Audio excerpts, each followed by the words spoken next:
Magandang araw sa inyong lahat mga kaokit. Ito na pala yung paggawa ko sa aking artwork. So bali dito nagumpisa ako sa paglagari dito sa kahoy na driftwood. So bali hinati ko ito sa dalawa mga kaokit para maging manipis ito at maging magaan lang sa paglagay dito sa aking ilalagay na stand. So bali dito nahati ko na ito sa dalawa mga kaokit. So bali itong kahoy pala ay yakal at kinuha ko ito sa dagat. So bali binutasan na ito siya ng tamilok.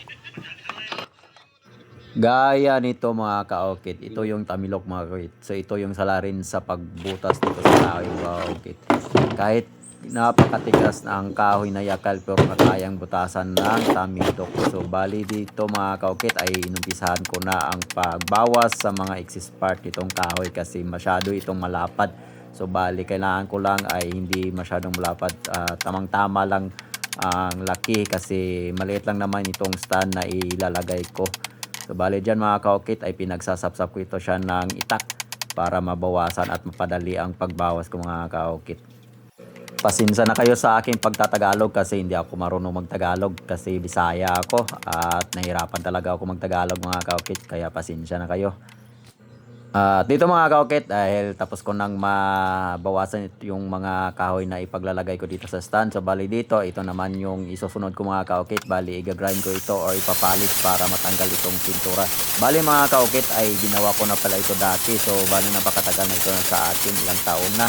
So dahil nasira ito at bali i-restore ko lang ito. Sabi ni mama sa akin ibabarnish ko lang pero ang ginawa ko ay inayos ko siya ulit at para maging bago siyang tingnan. So bali full package ang paggawa ko dyan mga kaokit kasi imbis na varnish lang at ang ginawa ko ay restore ko na lahat. So bali dito mga kaokit ay nilagyan ko siya ng screw ang pinakailalim nito. So bali ito yung magsisilbing stand at para hindi na siya matumba.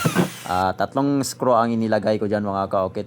Bali nilagyan ko na siya dyan ng wood glue. Hindi ko lang pinakita sa inyo mga kaokit. At dito mga kaokit ay maglalagay na ako sa unang stand na ipapatong ko mga kaokit. At ang ginawa ko dyan ay binawasan ko itong kahoy para magtugma or mag-fit na dito sa ilalagay kong stand na kahoy. Dahil tapos na ako sa pag-miter o sa paglagari dito, ginamitan ko naman siya ng tigib. Iwan ko lang sa Tagalog kung ano yung tigib. Kayo na lang yung bahalang umintindi mga kaokit.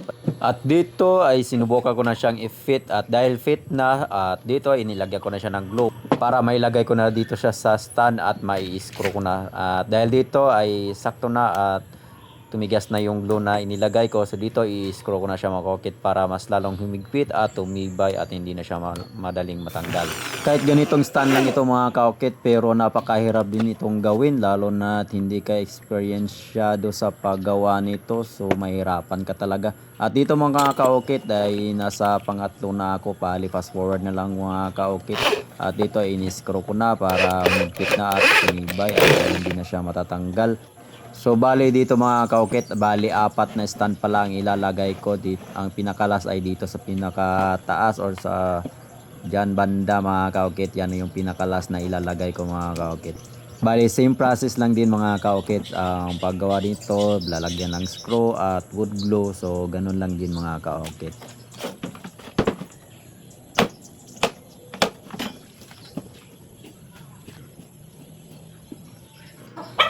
Dito mga kaokit ay tapos ko na siyang magawa. So bali dyan ay lalagyan na lang natin yan ng varnish. At dito kinaumagahan mga kaokit dahil hindi siya masyadong matibay at madali siyang matumba. So bali dito ang gagawin ko ay lalagyan ko ulit siya ng stand. Bali dito ko siya ipapatong mga kaokit. At ang ginawa ko dyan ay sinapilya ko siya. So binawasan ko siya ng kahoy para mawala yung mga rough edges. At ito na yung mga kaokit ang sinasabi ko na dito ko siya ipapatong ulit para mas matibay at hindi na siya matumba.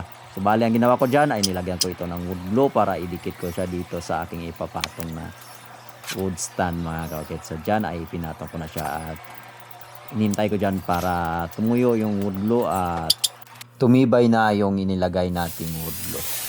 Dito mga kaokit ay isasander ko siya at para kuminis at mawala na yung mga alikabok or mga rough edges ng kahoy. So dyan mga kaokit makikita nyo ang proseso sa paggawa nito mga kaokit. So bali napakahirap pero okay lang yan mga kaokit dahil makikita din naman natin ito ang resulta kapag tapos na yung ginawa nating obra.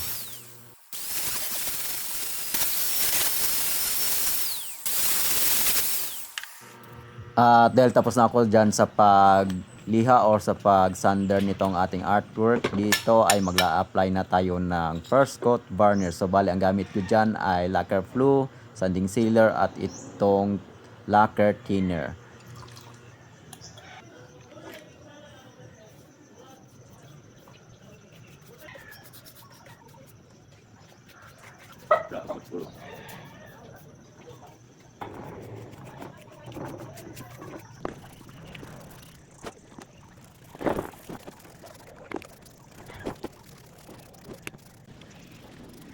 Dito mga ka-okit, fast forward po tayo dahil tuyo na yung in-apply natin na first coat. At hindi ko na lang pikita sa inyo yung second coat na pag-apply ko mga ka-okit kasi fast forward ko na itong video.